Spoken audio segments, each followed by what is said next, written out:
The yacht Aurora's Dawn glittered like a diamond on the black Mediterranean off Monaco.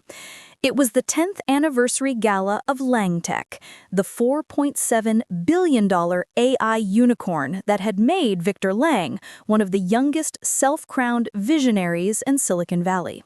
500 guests in black tie and couture sipped $1,000-a-bottle champagne while a string quartet played on the helipad and drones spelled Lang 10 in fireworks above the sea. Leela Lang stood near the rail in a plain dove-gray dress she had sewn herself from 2 yards of silk dupioni bought on sale.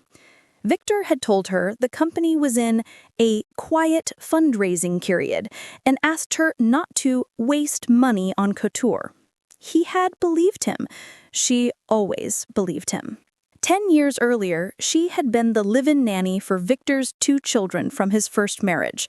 He had found her through an agency in a tiny mountain village in the Philippines, flown her to California on a one-way ticket, and 6 months later proposed with a ring the size of a marble. "I saw something pure in you," he had said. "I want to give you the world." Now, at the party, she tried to stay invisible. She smiled when introduced as Victor's charming wife, and accepted the polite, pitying glances that said, "How did the help snag the prince?" Victor spotted her from the upper deck. His face twisted. He excused himself from a Saudi prince and a Meta VP, descended the glass staircase, and marched straight to her. "What the hell are you doing up here?" he hissed, still smiling for the drones. "You look like the au pair who got lost. Go below deck where you belong." "Victor, I just wanted to—" "Security." 2 ex-Israeli Special Forces guards appeared instantly. "Take Mrs. Lang back to the crew quarters. Lock the door.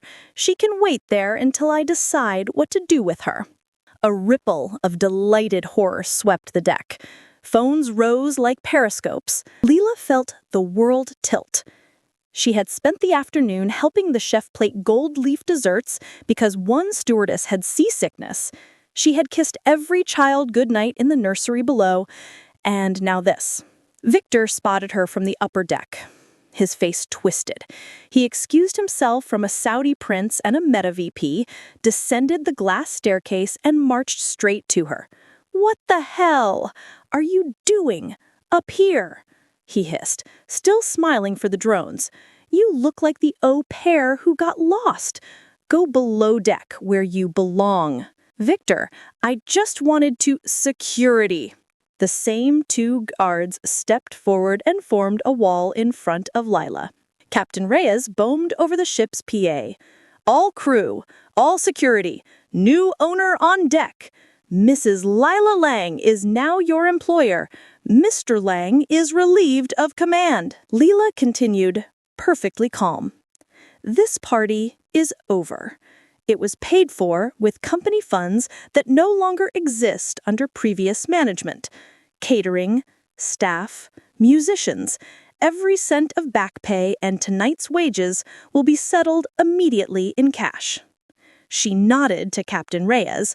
Stewards appeared with waterproof briefcases full of banded euros and began distributing them on the spot. The chef wept openly as he counted his first honest paycheck in 2 years. Guests scrambled for the tenders like rats for lifeboats. Victor tried one last time, voice cracking. "Leela, baby, this is a misunderstanding." "No, Victor," she said, almost gently. "The misunderstanding was mine. For 10 years. She turned to his mother, Eleanor Lang, who had spent a decade calling Lila the helper to her face. "Mrs. Lang, your Bel Air mansion was refinanced last year to cover Victor's crypto gambling losses. The bank foreclosed at 8 a.m. today. You have until noon tomorrow to vacate." Eleanor shrieked and fainted into a dessert table. Victor lunged for the microphone. "You can't do this. I built this company." Leela looked at him with something close to pity. "You built nothing.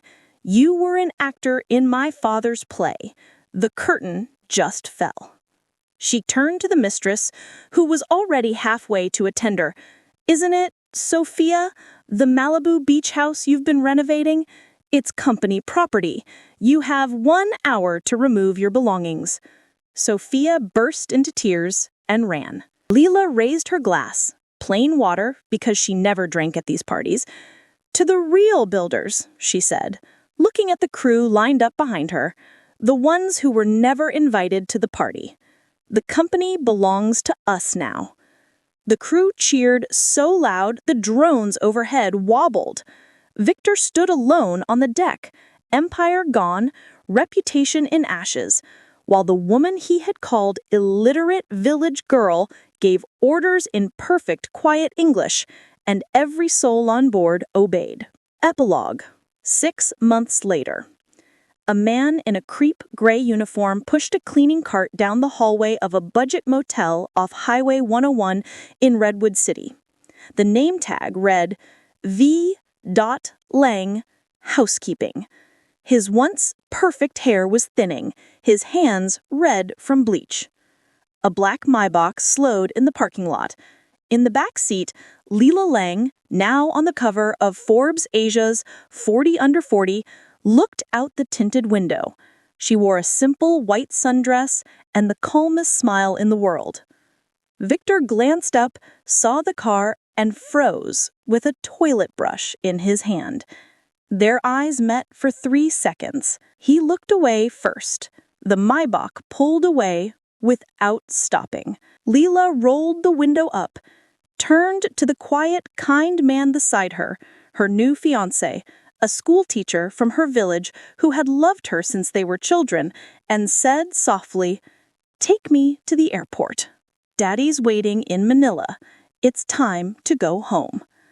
And somewhere over the Pacific, as the Lang Tech jet, now repainted with the Santos family crest, flew her first class towards a father she thought had abandoned her, Leela finally cried, not from pain, but from the sheer joy of knowing she had never been alone after all.